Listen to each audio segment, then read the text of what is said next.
that when you're kind to yourself, you're able to allow space to be more intuitive. You know, when you're super restrictive and hard on yourself, it's really hard to be super intuitive and connected to your body and what it wants and what it needs. But when you are kind and flexible, there is space to be in touch with your body. And when you're in touch with your body, you make decisions that are really good for you.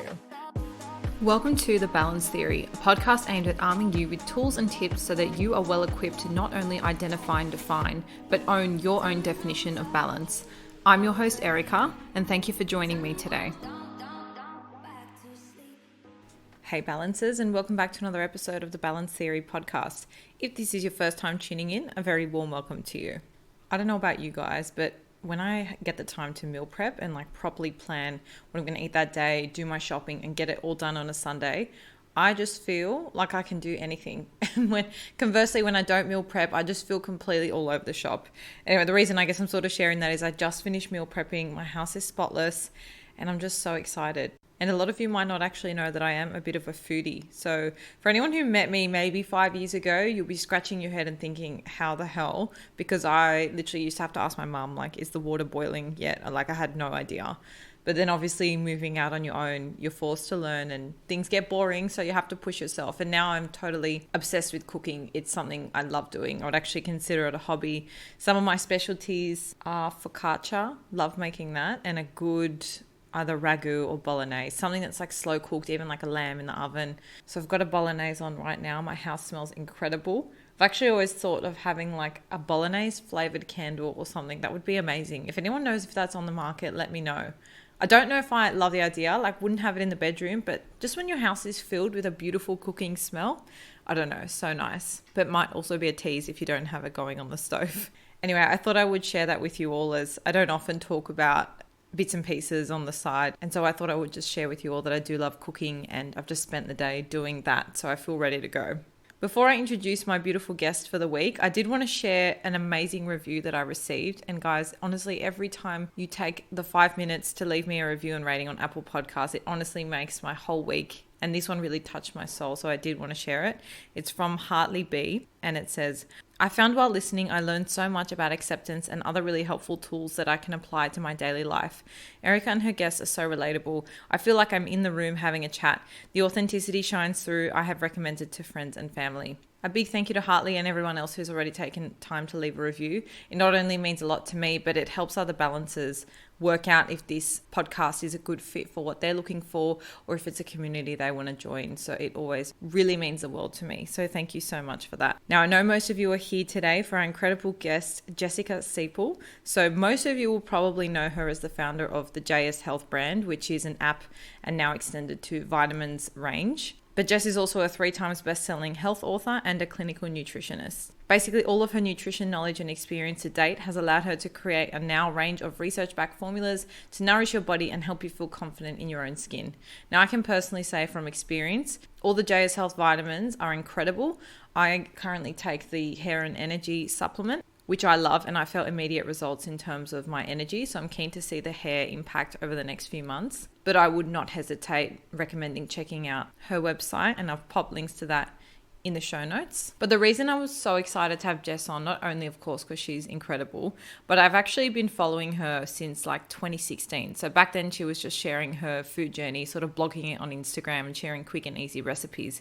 And I cannot tell you the amount of time that her recipes have literally saved my life. They're all so delicious and just make healthy food really attractive. So if you're one of those people that think you have to be boring and bland to eat healthily, you need to go check out her Instagram, because that's going to flip all of that on its head. I know she also has an app for those who want to take it a little bit further than just viewing the recipes on Instagram. But yes, I feel like I've been a follower for a long time, so it's been incredible watching her growth and journey. And today we not only chat about that journey, but we also talk about the mental aspect and the relationship with healthiness, not just the food side of it, which I absolutely love because it's not something I've heard Jess talk about a lot on other podcasts. And excitingly, it is an area she's venturing into a little bit deeper. But basically, what does healthy mean? And in fact, what it doesn't mean. It doesn't mean avoiding food groups. It doesn't mean you can't have ice cream once a week, etc. So a lot of you will find her take on that really, really refreshing. Jess kindly shares her story of being totally disconnected from herself and body through an earlier teenage experience and more recently mentally, and how that's helped her navigate her own relationship with health. We talk about finding a balance with food and fitness, what that actually means. Jess also shares a really beautiful point, which you would have heard in the introduction, about kindness. So in her opinion, being balanced, and I always love the different answers guests give. It just really makes my own understanding of balance so fruitful. But basically, she shares her opinion that balance is being kinder to yourself through your food, through your exercise, and through your thoughts, which is a really beautiful holistic definition. Then she also shares why she thinks pressure is the most underrated emotion, why you need to give yourself permission to surrender to feelings. Another amazing topic, boundaries. Why that should actually form part of your ideal of healthy. She also shares why she deletes her social media apps every single day. And lastly, what is the secret macronutrient that she thinks is super underrated that everyone should be upping in their diet. I know you're going to absolutely love this episode, guys. So excited for you to tune in. Feel free to take a screenshot, tag myself and Jess. Let us know what your biggest takeaways were. And again, if you haven't had the chance to leave us a review or rating, you can jump over to Apple Podcasts, scroll to the bottom of all the episodes, and you can just tap it there. Appreciate you all and enjoy. All right, I'm joined by the wonderful Jessica Sepel today. It's such an honor to have you on the show today. Welcome. Oh, thank you so much for having me. It's such a lovely, as I said, a lovely morning break from my admin. Yes, and as we were chatting about, no one loves admin. So happy to be taking you out of that for 40 minutes or so. Now, before we dive into the content and kind of get to know you and the brand and your journey, I always like to starting off with some quick fire questions just so we can get to know you a little bit better. And obviously, you're a big foodie. It's one of the things you're really well known for, especially in your early days. So I want to know, if you were stuck on an island and only had to have one, let's say meal, we'll keep it a bit more robust for you, make it a meal, what would you have? Oh, that is such a good question. And no extra points if it's healthy, like just whatever your heart's feeling. Yeah, I was going to tell you, because I have just come back from a long weekend away. My husband and I enjoy 2 scoops of gelato every night. So you know that, I mean, the podcast is called Balance Theory. That's my theory, is balance. Yeah. I would choose gelato as the indulgent thing to enjoy. I was like, but probably my 1-pan Japanese salmon, just with some brown rice. It's like signature JSHealth 1-pan Japanese salmon. It's like a healthy teriyaki sauce with some broccoli and cauliflower, just to get in some nutrients, and some brown rice. And I think that would sustain me for long periods of time. Yeah, love that. A lot of thought behind that meal, but yes, you've got to have the ice cream in there too. And yeah, always. Yeah. And second question might give the same answer as the first, given your response. But when you're at home and you've just got to do like a quick fire meal, get home late, you just got to whip something up, what's your go-to?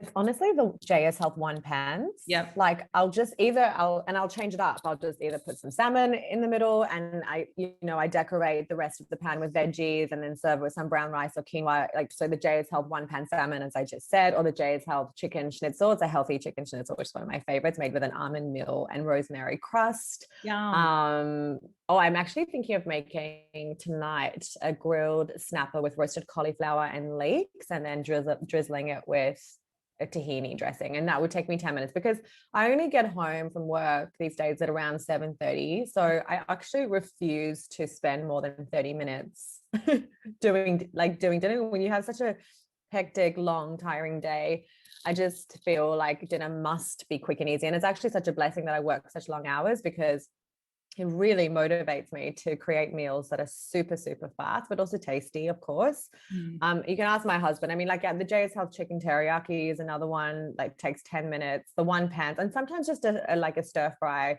either fried rice, stir fry, or veggies with the protein. I promise you, I spend no longer than 10 to 15 minutes cooking dinner. And that's really what JSHealth has become known for. It needs to be a quick, easy, and nutritious meal. I don't have time, you don't have time. That's the world we're living in. So it's really all about creating wholesome meals that don't take a lot of time. Yeah, I love that. And it makes healthy eating super accessible, because you always think, like, even what you just said, snapper with tahini and roasted cauliflower, like it sounds like, I'm really thinking about how it tastes. It sounds like something that's so laborious, but when if it's a quick under 30-minute recipe, like, really there's no excuse. Because I'm the same as you. I have a corporate job, so like by the time I get home, even stopping by doing the groceries, like, you just want something quick, but no, it's going to be healthy. So yeah, the one pot recipes are my favorite. So good to know that they're your go-tos as well. Absolutely, they're my go-to, 100%. So as I was saying to you just before we jumped on the recording, I have actually been following you for a really long time. So I was following your page back when you were just posting the Instagram recipes. And I just had a look at my followers. I think you were like one of the first 30 pages that I followed. I remember my girlfriend saying to me, like after five recipes she sent me in a row, I'm like, right, this girl knows how to make good food. So I kind of want to know. No, you're welcome. And I mean, it's been like a lifesaver in so many like last minute decisions of my cooking. And so I kind of want to know what was the driver behind, creating that page and taking the business to where it is today, because it's been incredible watching your journey, like very, very inspiring. I think it's been a really organic growth as well. And I would love to know, I guess, from your shoes, because I have heard you talk about your journey on a lot of other podcasts, and I'm not sure, it sounds like you didn't really anticipate or have, necessarily the vision for it to be something like this. It was because it did come from your passion. So I'm very curious to hear your side, your driver, and to what it is today. Yeah, it's so very interesting because it's actually coming on to 10 years of doing JSHealth soon. And really, truly, this was an absolute accident. Of course, a blessing. I mean, it actually looks quite intentional because, one project led to the next. But you have to remember 10 years ago, the health industry was very little. It was not exciting. It was not cool to be healthy. There were very, very few people in the industry. There was very little opportunity to have a career in health, really, unless I was going to just be a clinical nutritionist in private practice. I mean, that was like the end goal, still is today. So, you have to understand there really wasn't the same sort of opportunity in the health industry that there is today. Yeah. And so really, like, rewinding back to my childhood, I was so fortunate because I grew up in a really wholesome, healthy household, a mom who was always whipping up healthy meals, with very few ingredients from the fridge. And, we sat together as a family every night eating healthy food, and we didn't have white bread in the house. We only had wholemeal rye bread in the house. And, again, 30 years ago, that was quite rare. Yeah. Always going for the wholesome option. We were still really, of course, allowed to indulge and enjoy treats, but we were encouraged to really live the healthy life. I had really active parents, a grandmother who was practicing yoga every day, meditating and sitting at breakfast with her papaya, lemon juice, and tray of vitamins. That's how I grew up. I mean, my grandmother used to spend 2 months a year in a health farm eating fruits and vegetables only. I was very fortunate to be brought up in this sort of healthy environment. I mean, my great grandmother used to travel to Switzerland to go on, I would say, a health retreat. She was very fortunate, for 3 months every year. Wow. So it's very, very rare. But anyway, what happened was when I was a teenager, we immigrated from South Africa to Australia, and I lost all of that sense of balance. I discovered fad dieting, disordered eating, really, really just low self-esteem and negative body image. And that sense of balance with food and that true essence of a healthy life for me was just lost, as I really was a fad dieter for at least 10 years of my life. Being thin suddenly became my goal in life, and I used fad dieting as a way to control my weight. And unfortunately, what happened during that period is I just became so disconnected from myself and my body, and food just became the enemy, really. And my body, I always say food became the enemy and my body became a burden. It was just so difficult to maintain this life with being a fad dieter and trying every single fad diet under the sun, truly. And then after school, I went up to study health and nutrition. It always was my passion. I went to a yoga retreat with my grandmother when I was 13 or 14 for my birthday. And I remember listening to a talk by a nutritionist, and I really was 13 or 14. I remember turning to my grandmother and saying, I want to be like her. So I feel like I knew I wanted to be a nutritionist from a very, very young age. But then I kind of changed my mind a little bit after school, and I started off with studying psychology. And then I just, after 6 months, I was like, no, I really want to be a nutritionist. So I did a Bachelor of Health for 3 years at Macquarie University. And then I went in to do 2 years of nutritional medicine. So back then, again, 10 years ago, it was different. Like now you can just jump into a Bachelor of Nutrition. I had to kind of do it the other way around. And so and that's where JSHealth began, because in my fourth year of study, I started blogging about my struggle with food, really, my addiction to fad dieting, the confusion I was feeling around health. I'd lost that sense of balance.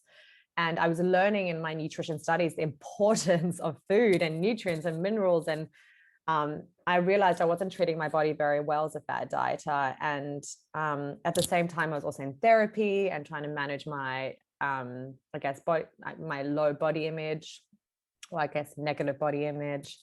And I started to slowly transition out of being this fad dieter to becoming more of a whole food balanced eater again. It was, this is cutting a very long story short, because my nutrition studies, I guess, were inspiring me to change my habits again. And I started feeling better physically and emotionally and mentally.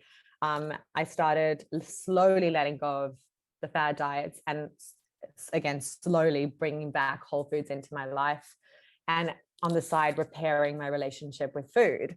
And I just started documenting this. And that's really how JSHealth began again 10 years ago. Blogs were just becoming a thing. There was no social media. There was no Instagram. There was just Facebook at the time.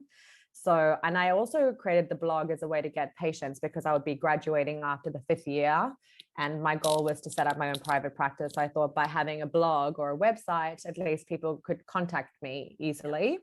And I really wanted to kind of set up this, it was more just to set up this beautiful, nourishing page where people could understand what I was passionate about, and then how I could help them in private practice. And I started to become really passionate about people's relationship with food. And I realized that there was a better way to live a healthy life, that you didn't have to be a fad dieter in order to achieve your goals.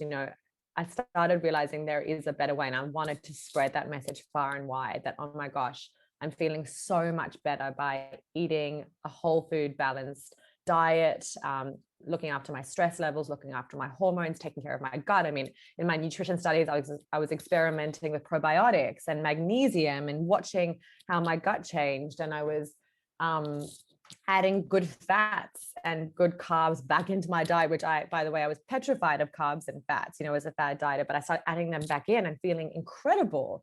And so my mood lifted, my hair got stronger, and my sleep got deeper. My overall mood was more balanced. And I just was feeling so excited that I wanted to share this. And so JSHealth was really just a blog. I started getting traffic. I still don't even really know how. I think through Facebook. I went off to do private practice for about 2.5, 3 years, which was an absolute career highlight for me. Really just being able to be in touch with what women are truly struggling with. And it really helped the blog, because patients would come and see me and they would all complain of very similar things: mental health, anxiety, gut issues, energy, sleep. And I would really manage them as patients, but then I would also blog about solutions to some of these things. And then at the same time, discovering healthy recipes that were making me feel so good, but they were quick and easy. And it was just so exciting for me. I was like, oh my gosh, you can create a healthy teriyaki sauce made from tamari, honey, and sesame oil. Oh my God, this is so exciting. Because as a fad diet, I thought that healthy, what I meant to say, I grew up knowing how delicious healthy food could be, but I lost that. And as a fad dieter, you think you have to eat awful tasting food in order to, achieve your best weight or best health. Yeah. And I started discovering, actually, no, you can make healthy food taste really delicious and nourishing and indulgent. And that I was just sharing those recipes on the blog, and the blog turned into an ebook. The ebook had a lot of success, again, maybe 8 or 9 years ago. And that's when I got my first book deal. The first book led to the second and a third, and then the app. And a program. People, I was just sharing I was just basically putting the JSHealth philosophy in different forms. Yeah. The program was a really beautiful way for me to hold people's hand through the journey of the JSHealth life, how to transition out of being a fad dieter to becoming more of a whole food eater, and step by step showing you how to take care of your stress levels, how to take care of your sleep, how to increase your energy. And then people wanted the same philosophy, but in an app format. And then the books were there to really solidify everything. And only 3 years ago, we created our first product line, which is JSHealth Vitamins. So research-backed vitamins. I felt there was a gap in the industry to create really, really good therapeutic quality vitamins. Sorry, I just like had to tell you the Oh, whole good. story. No, I love that. That's what we're here for. I love that. And, you know, having watched you along the journey, it's so nice hearing it from your point of view, from what drove you and motivated you along the way. Although I think it's so interesting that you still kind of were drawn to this calling to study and get involved in nutrition, even though you were so out of touch with your body, you know, from what you're saying.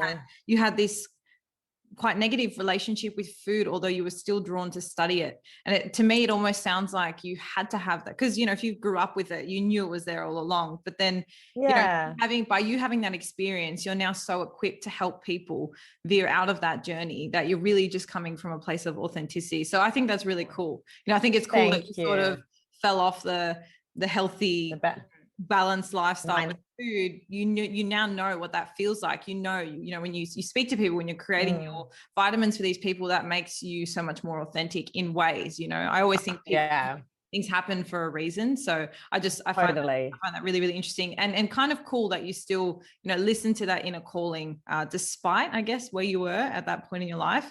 But but when we're talking about, I guess, finding balance with food and fitness, obviously that's changed a lot for you since you were a teen. What does that actually mean for you now? It really means kindness for me. Like I promise you, in my third book, my most recent book, the whole book is basically about how to be kinder to yourself through food, through exercise, through everything, through saying no to people. Like that's really how I'm feeling about the healthy life at this point. We're putting way too much pressure on ourselves. We're way too caught up in the word perfection, and it just doesn't exist. And perfectionism and pressure is actually, in fact, very unhealthy for us. And so being kind, being flexible with yourself is really what I'm all about right now with the healthy life. And I probably left out before just that I developed this JSHealth community, this group of women who are still my best friends. I still a big part of my role, speaking to them every single day. We literally voice note each other every single day. All the vitamins are created because they asked for them. And I just I speak to them every single day. I see how women are struggling with themselves and the pressure that they're putting on themselves in every aspect of their lives, you know, with their relationship, with the way they look, with what they're eating, the guilt that they're feeling. It's just unhealthy, the amount of pressure that women are feeling. And I've often said pressure is the most underrated emotion, because it really can add so much stress to your mind and body. And so right now, really, balance with food and fitness means kindness. And I know that sounds a little bit cliched and corny, but if you can get to that place where you're able to be kind with yourself, you know, exercise in ways that you love, or if you wake up one day and you're tired and you don't exercise, being kind to yourself and realizing, I'm just going to rest today. My body needs a rest. It's telling me that it needs a rest, and I'm going to listen to that, and I'm not going to feel guilty about it. Or I'm going to eat that gelato because I'm on holiday and I feel so good about it. That's being kind to yourself. I think there's a lot of beating yourself up through the healthy life at this point. Women are very obsessive with the healthy life, and I've often said being obsessed with health is actually, in fact, not healthy. You want to have a really good relationship with that word health. And obsession and perfectionism is definitely not what JSHealth is about, because it's unfortunately not sustainable.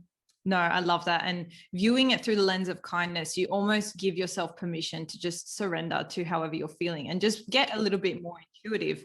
And I always talk about that with exercise as well. Like people, you know, fear training or going to the gym because they hate the gym environment, but there's so many other ways you can exercise too. And the whole concept with food as well, it's not as though you have to, you know, eat, I don't know, unseasoned vegetables, and that just tastes horrible. You can make things delicious. You can make things, this process can be enjoyable. But the one thing I love the most that you said, and that a lot of people, you know, when you think healthy, you think food and exercise, but you actually also looped in the concept of boundaries, which was actually my next question. But I do agree. I think pressure and stress are, you know, the most unhealthy things we can experience, worse than what a gelato will do to you on a weekly basis. 100%. You know what I mean? 100%. And so managing those through the way you show up in the world, through the way you interact with other people is so important. And I read that you mentioned in a previous interview, I'm going to quote, "I'm not the healthiest version of me unless I set boundaries." So I'm curious, what boundaries for you are non-negotiable to kind of, protect your balance or protect your health? And do you have any tips to stick to them? Because I feel like it's such a tough thing sometimes. Yeah. And I love what you said before. I just had to touch on that. When you're kind to yourself, you're able to allow space to be more intuitive. When you're super restrictive and hard on yourself, it's really hard to be super intuitive and connected to your body and what it wants and what it needs. But when you are kind and flexible, there is space to be in touch with your body. And when you're in touch with your body, you make decisions that are really good for you. Yeah. And that's balance. If you ask me, that is like really a version of balance. For some people, it means something completely different, but that is such a beautiful way to describe balance as well. I love that you just said that. I think being kind allows for space to be intuitive. And you said that, and that was really, really beautiful. So I am definitely not my healthiest version of myself unless I have boundaries. And I believe boundaries are a big part of the healthy life. I have so many boundaries. So, for example, one is social media boundaries. So I'm kind of known now for the switch off at around, probably it's happening at around 7:30, 8 p.m. I actually delete my social media apps at around this time. My computer goes down, everything switches off. Sometimes my friends and family know that I'm probably not contactable because I've worked really, really hard during the day. And this is my moment to switch off, to allow my mind and body to start to wind down for a deep sleep. Because if I have a really deep sleep, I'm able to wake up refreshed and energized to live a healthy day, or to enjoy a healthy day, to get my work done, to be a good, kind person in the world, to feed my relationships. It's boundaries that actually allow for the best version of ourselves. So for example, if I don't stick to that boundary of switching my social media and technology off by around 8 p.m., I'm just not my best version the next day. I don't make the best decisions for my health. Probably I'll be very tired. So I start craving, less nutritious food. I probably don't have the energy to exercise. I have less patience at work. So that simple boundary of switching things off around 8 p.m. social media and technology has changed my life, because it's changed my sleep, and therefore it's changed my energy and my mood and everything. So it's the 8 p.m. switch off. Another boundary is saying no to social arrangements when I don't feel like I have the energy to give of myself. That's another boundary. Another boundary is probably really committing to stress reduction. Like if I don't take care of myself, and if I don't go to bed around 10 o'clock, or have a 30-minute window to exercise every day, I am not going to be my best version of myself. So a boundary, which is saying to my team, sorry, I can't make that meeting, I need to go do a 30-minute workout. Or sometimes you have to sacrifice certain things to take care of your health and your mental health. And so that's a boundary for me at this point. It's like I do have to put that first, because it allows me to be more successful in every other domain of my life. And boundaries with people, like I'm a big energy person. I believe in kindness. I believe it's easier to be kind than to not be kind. I believe kindness attracts really special energy into your life. So I have boundaries with people, with their energy, and I'm very responsible for my energy that I give into the universe and into my relationships. And I'm conscious of those who don't. So I just have boundaries with them too. Boundaries are just a huge part of my life. I have a boundary of I refuse to spend more than 20 minutes making dinner. That's like a boundary for me. I just don't, that's the way it is. But boundaries with social media are a huge thing for me. I do that every day at 8 p.m., as I said, but I also try to do it on the weekend. So I try and have a Sunday where I'm completely disconnected from social media and technology. And all of that allows for me to have space, right? For my mental health flourishes. And secondly, I have energy and space to be in touch with myself and my body and my relationships around me. So boundaries are a big part of what I've been talking about recently. Just a quick word from the sponsor of today's podcast. If you haven't paid any attention to the quality of your gym accessories or feel like the ones you have kill your vibe just a little, then this is for you. ESFit is a brand I've co-founded with my best friend to bring all fitness lovers the confidence to sweat in style. I'm talking considered luxe fitness accessories, ranging from cotton bands that don't roll or dig to full-size sweat towels that cover you from head to toe and actually don't take up all the space in your bag. The list goes on, but you can check it all out for yourself at esfit.com.au or on Instagram at esfit_. And for all my beautiful balancers, we're offering $15 off at the checkout when you use the code BALANCE.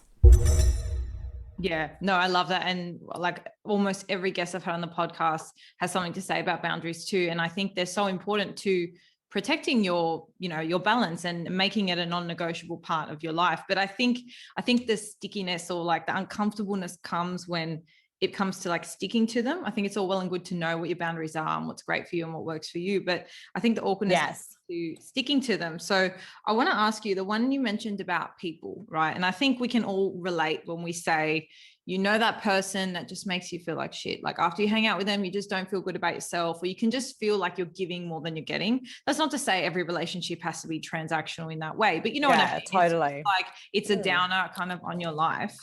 Yeah. How do you feel like, or do you have any tips for sort of putting up that boundary, maybe with a relationship that's already in existence? Maybe you haven't already put up that boundary and, you need to sort of go in and now put that up when you know what I'm saying? Like you've I think it takes a certain level of like confidence and security in yourself to be able to start to have boundaries with people. The more secure I am in myself, right, the more I'm able to put out boundaries with those people and say, I just don't feel like being around them today. If they ask me to go for lunch with them and I'm not feeling it, I'm able to say no. Whereas my past self would have been a people pleaser and I would have said yes because I feel like that's the right thing to do, even though as you say, like sometimes there are people who you give more to than they give back, or you don't feel good after being in their presence. So the more I take care of myself, the more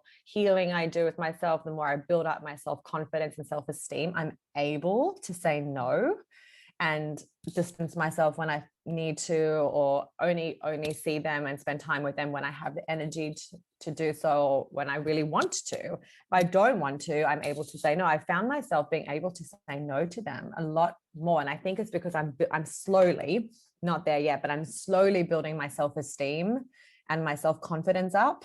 And I think that's really the biggest thing, because when you have that security within yourself, it's okay. You realize it's okay to say no. But when you're stuck with low self-esteem or low confidence, you are stuck in that kind of people-pleasing mentality. You don't feel worthy enough to be able to say no to people, or you don't feel confident enough to maybe disappoint people. Yeah. Like I'm at that point in my life where I really realized it is okay to disappoint people. That's part of life. Not everyone's going to love you. People will probably be disappointed in you no matter what you do. Yeah. Even if you do the right thing. It's sometimes never enough, right? So being okay with disappointing people is okay. Yeah. And being okay to say no to those people when you're not feeling it is okay too. I think sitting with that disappointment, allowing it to be there is an amazing, I think it takes strength, but I think it also really builds you up inside. Yeah. And so to answer your question, I just think you need to really build on your self-esteem and self-confidence, which I've spoken a lot about in my books, in order to start saying no and setting boundaries with people, and getting out of that people pleasing mentality takes inner strength and inner confidence.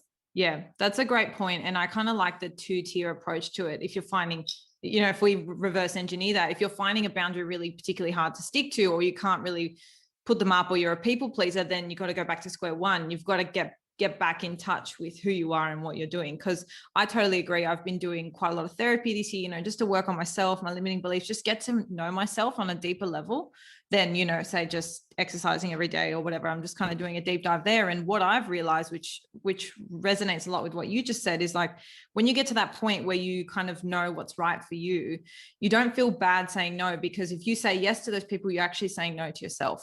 And so yes, that is such a good point. I just realized what you said is the reason why I've started saying no more is because my health is more important. Yes. And when you get to that point of it sounds a little bit selfish. Of course, I'm all about doing the right thing and taking care of my loved ones and my relationships, but putting your health first, your mental health first, has to be at the top of the list. And if you are surrounding yourself with people who don't make you feel good, it's really okay to say no to them. Yeah. If you walk through life with my health and my mental health is number one, you start making decisions based on that. And I think what you said is so, so, so true. It's like, that's what really motivates all my decisions these days. Is this going to be good for me? Yes. Is this healthy for me? Is this going to nourish me? Is this going to fill up my cup?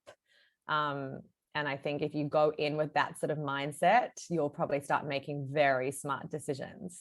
Yeah, absolutely. And obviously this is like applicable to day-to-day routines. Like obviously you'll have things in life that will just throw you completely off your horse, and that's when boundaries go out the door too. And that's when being flexible with your balance is really, really important. But this is more like, you know, day-to-day decisions where you feel like saying yes to someone, saying no to yourself.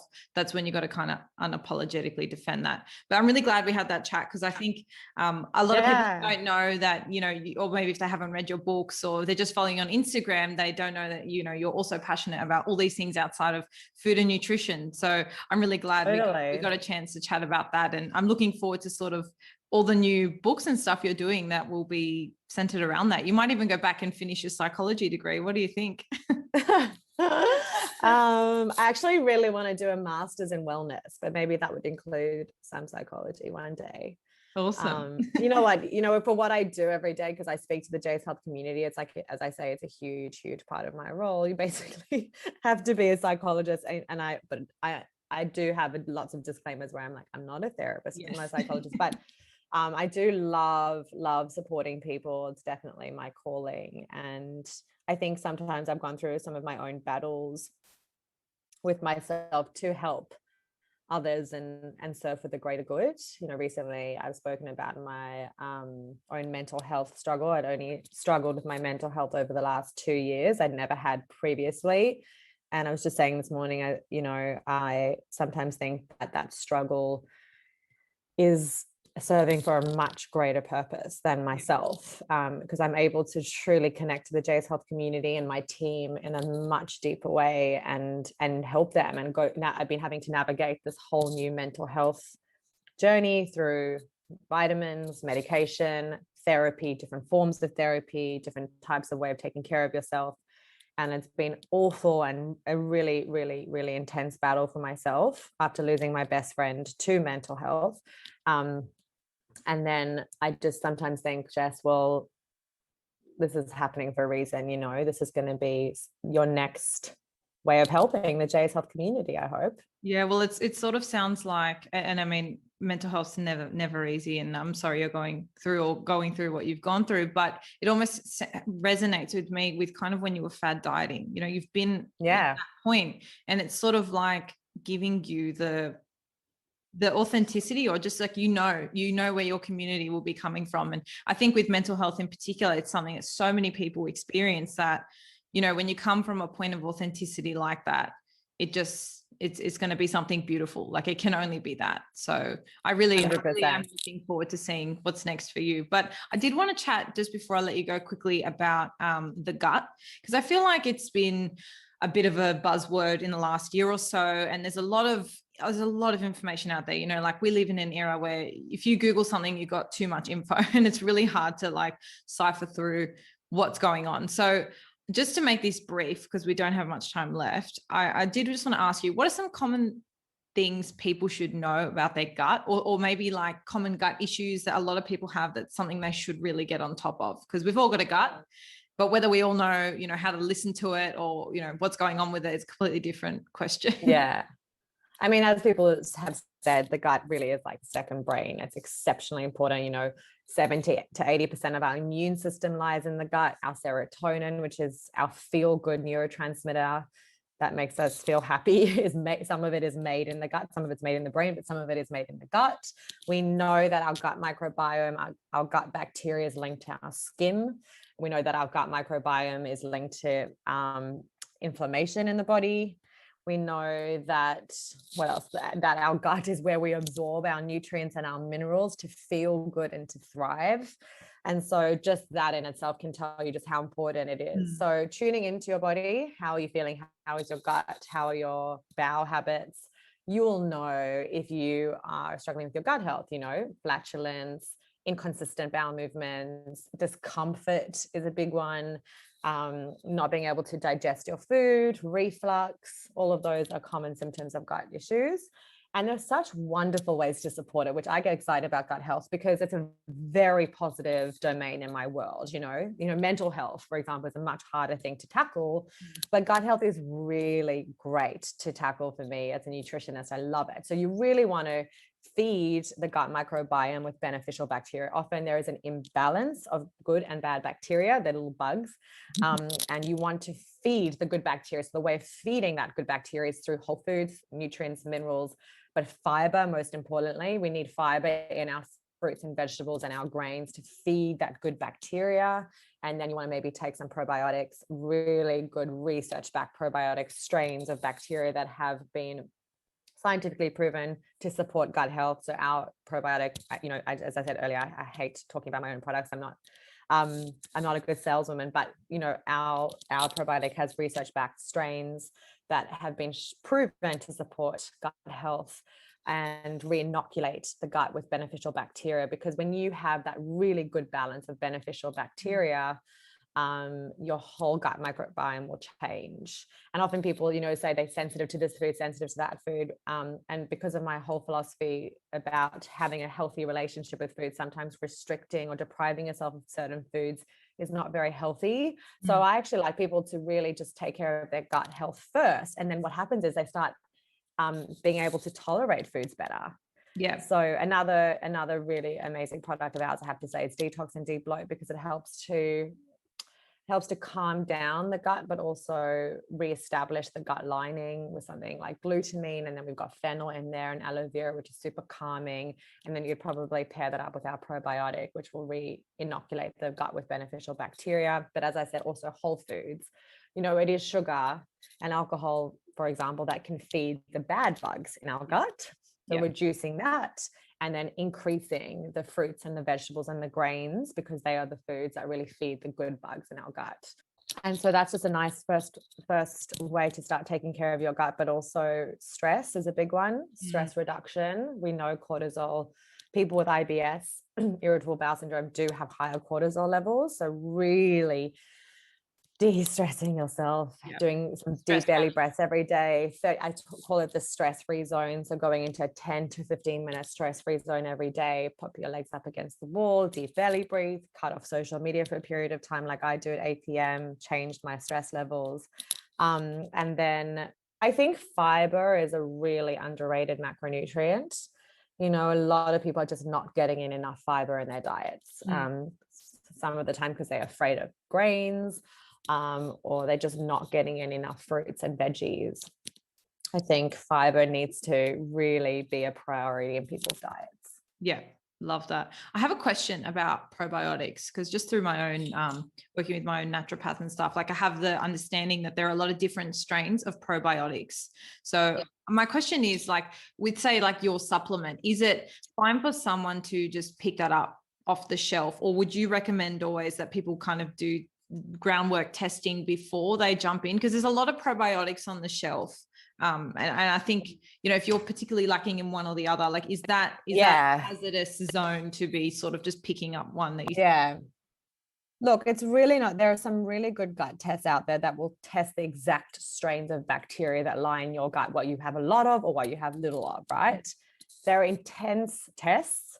They're not easy to do, I'll tell you, and they're very expensive. So the thing about JSHealth is, I studied this in nutrition school. I know about all those tests. I did them myself. I used to send my patients to have them. The thing about JSHealth is like, it's always trying to keep things simple. And unfortunately, when you start diving into tests like that, it can be really just stressful for the person, and it can get them to overthink everything.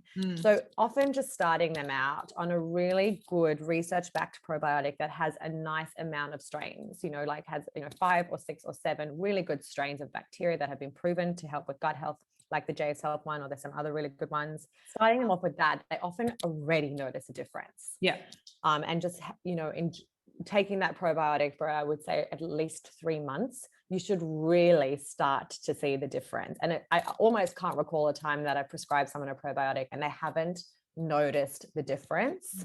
And I think if you're really struggling with debilitating gut issues, that might be a time to go and get those tests done, where you test the specific. But for the average person, that sort of test is just stressful and it's complex. And I just like to keep things simple. And so if there's a really good probiotic that's been researched and it's good quality and it's a good brand, starting off with that. The point that I also remember is gluten. As you know, JSHealth is not about restriction. I'm all about eating all of the food groups. That's a big part of my philosophy. But sometimes gluten, because it contains a protein called gliadin that can be inflammatory in the gut. And so I do like people to trial a 4-week break just from gluten and wheat, just to see if their gut starts to settle down. It's the only time I'll ever mention to remove something from the diet. And that's just if someone is struggling with debilitating gut issues. So probiotics, reduction of gluten for a period of time, and increasing whole foods, and most importantly, fiber, can make the world of difference. Yeah, no, I love that. And like you said, very, very simple advice. And one thing I really like that you said, it's like that analogy of like what you feed will grow. And I think that applies not only to, the little emoji. I always see them as like emojis. It's probably from the Inner Health Plus ad. Yeah, exactly. But it's also like when you think like, your thoughts or your emotions, what you feed will grow. If you're feeding a negative thought or negative bacteria, it's only going to, compound 100%. From there. So yeah, just 100% bringing that awareness to what you're feeding. 100%. Before I let you go, I do want to ask you about your new libido supplement. So I know you've had it in the works for a little while. I'm just curious to know, I guess, what was the inspiration behind that one, and what can people expect from trialing it out? It's such an interesting vitamin, because about 2 years ago, I decided, maybe it's time to create my first ever male product, because JSHealth is predominantly females. And I know that hair balding, hair thinning, and sexual dysfunction are big concerns in the male domain. So I went off to create this hair and libido product for males, because they're 2 common concerns. Often our vitamins tackle 2 common concerns in one. And so hair loss and libido obviously are 2 big concerns for males. Went off to create it, but I have every Thursday I have a customer support meeting with the customer support team, and we literally write down or document all of our community's common concerns or struggles of the time. And libido just came up every single week for about a year, but from females. Yes, our community are predominantly female, so that's not a surprise.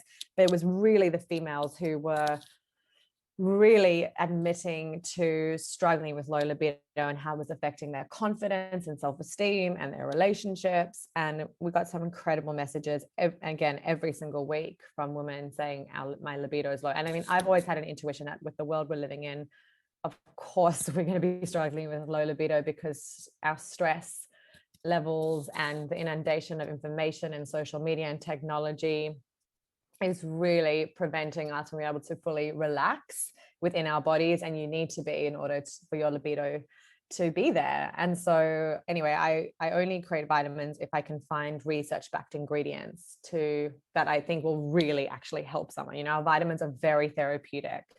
They have to contain the best of the best of the best research-backed ingredients, and at a therapeutic dose. And so before I decided to do that, I had to speak to my team of experts who I work with on product development, to ensure that there were some ingredients that have been shown to help with libido. And so I did. I found tribulus, and then ginkgo, which is really good for blood flow and blood circulation, And I was confident that in the research that these ingredients could help libido. And then I paired it up with our best-selling hair vitamin, which contains our signature trademarked kelp and zinc.